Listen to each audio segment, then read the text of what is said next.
Hello guys, कैसे हैं। श्री कृष्ण की जादुई गाय। दो भाई होते हैं, दोनों एक गांव में थे, रामलाल और श्यामलाल। गांव में दोनों भाइयों ने गाय पाल रखी थी और दूध बेचा करते थे। तो जो बड़ा भाई होता है उसकी गाय जो है खूब दूध दिया करती थी, खूब अच्छी गाय थी और उसकी गाय का दूध बहुत गाढ़ा और स्वादिष्ट होता था। लोग उसकी ग्राहक बंधे हुए थे और उससे खूब दूध उसका सारा 2 मिनट में बिक जाया करता था। और जो छोटा वाला था वो अपनी गाय को कोई मेहनत नहीं करता था और उसका दूध गाय का अच्छा नहीं होता था, इसलिए उसकी गाय का दूध जल्दी से बिक नहीं पाता था। तो वो अपने बड़े भाई से जला करता था। तो एक बार क्या होता है कि जब रात होती है, रात को सोए होते हैं, तो वो उठ के छोटा वाला जाता है और बड़े वाले की गाय को कुछ ऐसी चीज़ खिला देता है जो जिससे कि गाय दो होती हैं, दोनों की दोनों मर जाती हैं।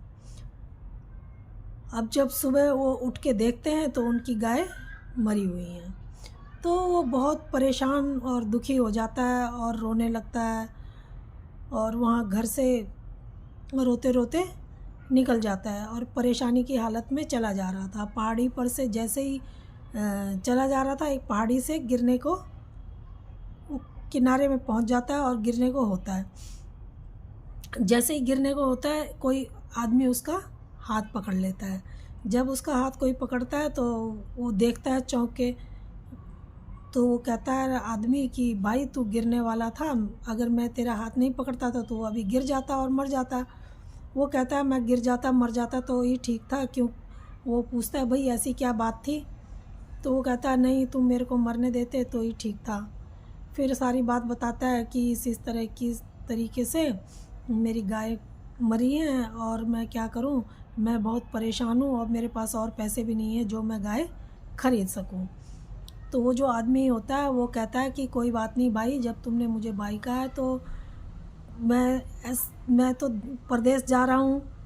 अब परदेश में अपनी गाय सोच रहा था कि मैं बेच दूँ। अब गाय किसके कहाँ बेचूँ, मैं यही सोच रहा था। चलो अच्छा हुआ तुम मिल गए, तुम ही रख लो। तो वो कहता है कि भाई मेरे पास तो पैसे ही नहीं है, मैं कैसे लूँ। वो कहता है कि कोई बात नहीं, तुम इसको रखो और इसका दूध बेचो, इसकी मेहनत करो और जब मैं लौटूंगा तो मेरे पैसे, तब तक तुम्हारे पास हो जाएंगे पैसे और तब मेरे पैसे वापस कर देना। वो कहता है कि ठीक है। वो खुश हो जाता है, खुश होके अपने घर जाता है। तो वो पूछता है कि जब जा रहा होता है तो वो रास्ते में उसको पूछता है कि भाई तुम्हारा नाम क्या है, नाम तो बता दो। वो कहता है कि मेरा नाम तो कृष्णा है। कहता है कि अच्छा। तो वो समझ नहीं पाता, कहता है ठीक है, कृष्णा नाम है। तो वो चला जा रहा था। जाते जाते अपने घर पहुंचता है। घर में अपनी जो पत्नी होती है उसको गाय दिखाता है। कहता है कि ये मुझे गाय दी है किसी ने, उसका नाम ऐसे कृष्णा था और वो शहर जा रहा था तो मेरे को दे दी है और बाद में पैसे ले लेगा। वो भी खुश हो जाती है। वो कहती है कि ठीक है। जब गाय को बांधते हैं, उसकी खुशामद करते हैं और गाय बहुत अच्छा दूध देने लगती है, बहुत मीठा और गाढ़ा, पहले वाली गाय से भी अच्छा उसका दूध होता है। अब लोग उसकी गाय का दूध फटाफट मिनटों में बिक जाया था।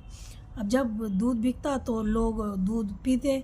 जब दूध पीते तो बोलते कि भाई तुम्हारी गाय की दूध में तो पता नहीं क्या जादू है। एक कहती है कि मेरी सास जो बिस्तर से नहीं उठ रही थी वो एकदम से ठीक हो गई है इसको पी के। कोई कहता है कि मेरे घुटनों में दर्द था, मेरे घुटने बिल्कुल ठीक है, मैं चल पा रहा हूँ। कोई कहता है कि भाई मेरे बहुत दिनों से खाने की कुछ इच्छा नहीं थी, वो सब मैं बीमारी हमारी भाग गई हैं। तो कोई कुछ आके उसको बता रहा था। वो भी कहता है कि अच्छा। अब रात को वो कहते हैं ये तो चमत्कारी गाय है। जैसे ही छोटे वाले भाई को पता चलता है कि इसकी फिर गाय आ गई है और इसका दूध फिर अच्छे से वो बिक रहा है, वो फिर वही हरकत करता है जो उसने पहले करी थी। फिर आता है, फिर गाय को कुछ खिलाने की कोशिश जैसे करता है, गाय उसको बांध देती है रस्से से। तो गाय बांधती है जब उसको, तो वो रात होती है, ज़ोर ज़ोर से चिल्लाने लगता है। सब लोग शोर सुन के इकट्ठा होते हैं, देखते हैं कि बंधा हुआ है। फिर पता चलता है कि ये गाय को ऐसे इसने पहले भी मारा था और अब फिर मारने के लिए आ गया था। तो सब लोग कहते हैं कि नहीं, इसको सख्त से सज़ा सख्त मिलनी चाहिए, इसने गौ हत्या करने की कोशिश की है। अब जो पुलिस आती है वहाँ पर लोग, कोई पुलिस को भी बुला देते हैं, पुलिस भी उसको सज़ा देती है और उसको पकड़ के पुलिस वाले ले जाते हैं। अब जो बड़ा भाई होता है उसकी आंखों में खुशी के आंसू आ जाते हैं। जब उसकी आंखों में खुशी के आंसू आ जाते हैं तो वो प्रार्थना करने लगता है और अपनी बीवी को कहता है कि ये तो कोई बहुत बड़ा चमत्कार हो गया। और उसकी बीवी कहती है कि ये कोई महापुरुष ही थे जो हमारे ऊपर इतनी दया जिन्होंने करी।